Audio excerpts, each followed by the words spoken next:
Hello, this is Tony Heller from RealClimateScience.com, setting the record straight about censorship. George Orwell said, "If liberty means anything at all, it means the right to tell people what they do not want to hear. When this liberty is lost, it gets replaced by censorship." Censorship has always been a primary tool of the political left. Totalitarian belief systems don't like dissidents. Alexander Solzhenitsyn was kept in Soviet gulags for many years and then was censored for a long time after that. The Union of Soviet Socialist Republics did not like people who told the truth. Fast forward to 2020 and we have exactly the same thing going on in the United States and in Europe. Katie Hopkins is one of the most intelligent British journalists, and Twitter just permanently suspended her account. They said she was suspended for hate speech, which is pretty laughable because Twitter is dominated by hate speech against the President of the United States and other conservatives. CNN responded on Twitter with their own hate speech against Katie, calling her an extreme right-winger. Hate speech against conservatives is not only permitted on Twitter, but Twitter actively encourages it. They promote hateful comments up to the top of the thread. Here was another response to Katie Hopkins getting censored. Sophie says, "Katie Hopkins getting banned from Twitter may be the best thing that's happened during 2020 so far." Leftists are afraid of ideas and they know that they can't win a debate, so they rely on censorship instead. Sophie was obviously frightened by Katie's intelligence and wit. And when leftists can't win on a level playing field, they resort to intellectual violence. The first time I got suspended from Twitter about 5 years ago, Tom Steyer's communications director tweeted, "This is huge." I knew then that they were paying a lot of attention to me, they considered my message to be very effective, and they are very scared of what I was saying. A lot of people, though, they can't find any excuses for suspending their account, like Patrick Moore, one of the co-founders of Greenpeace. So Twitter has resorted to other dirty tricks. Patrick wrote, "My Twitter analytics show I've lost net 349 followers past 28 days. I was normally getting 1 to 3,000 new per month. I've never had a decline in followers since I joined in 2013. I have a 48% increase in mentions last 28 days. Does anyone know how I can dig into this deeper?" Nick Short, who has 181,000 followers, has been saying exactly the same thing. About 2 months ago, Twitter suddenly started not allowing conservatives to gain followers. And I'm also seeing the same thing on my account. I used to gain a lot of followers every month, and suddenly about 2 months ago, I stopped gaining them. So I hired a data scientist to write some software which I could use to track followers every hour. The dark blue line shows the number of new followers I'm getting. As you can see, they increase fairly steadily. From June 12th through June 18th, I gained about 400 new followers. But my total follower account did not change at all during that same period. What I found out was that Twitter was removing followers at exactly the same rate as I was gaining them. The unfollowers are shown in red. It's possible that some of these unfollowers may have been legitimate unfollowers who decided to unfollow my account voluntarily.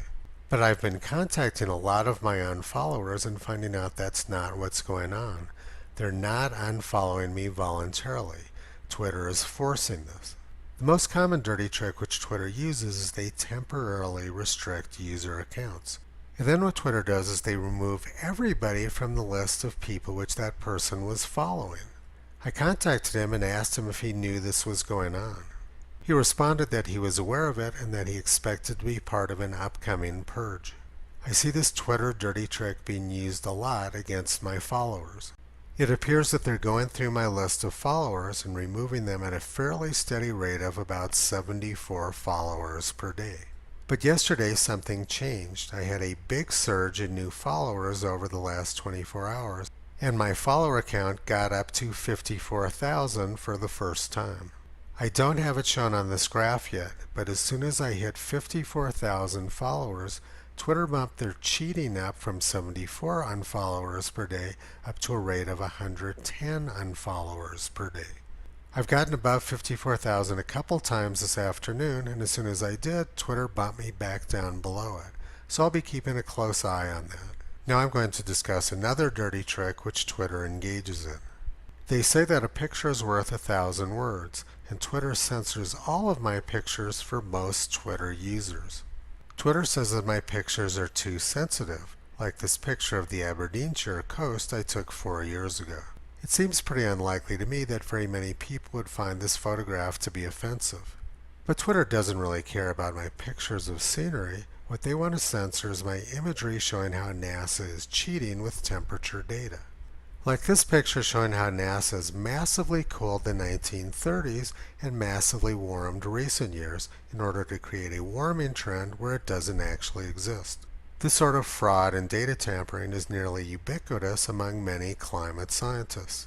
Twitter doesn't want people to be aware of the climate scam, so they censor my images. The good news is that the president and congressional Republicans are fighting back against big tech censorship.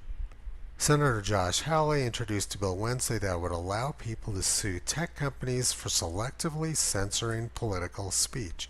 Hopefully, Katie Hopkins will take advantage of this. Twitter wouldn't exist without hate speech against the right, like this hate speech coming from CNN. Twitter is targeting Patrick Moore because of his political views. Twitter is also targeting Nick Short because of his political views, and they're definitely targeting me. They've been doing that for many years. This graph is a smoking gun showing how Twitter is cheating. They're removing followers at almost exactly the same rate as I'm gaining them, the same complaint which Patrick Moore and Nick Short had. Twitter doesn't like people telling the truth about politics, and they definitely don't like people who tell the truth about science. In 1966, the great American physicist Dr. Richard Feynman said, "We live in an unscientific age in which almost all the buffeting of communications and television, words, books, and so on are unscientific. As a result, there is a considerable amount of intellectual tyranny in the name of science." It was bad in 1966, but it's gotten much worse now. Anytime you hear a journalist use the term scientists say or experts say, you can almost be certain that what they're about to parrot is fake news. Twitter censorship is just one more manifestation of the intellectual tyranny which Dr. Feynman talked about over 50 years ago. But Toto is fighting back. Visit him on the web at realclimatescience.com. He's been pulling back the curtain on junk science and propaganda for a long time.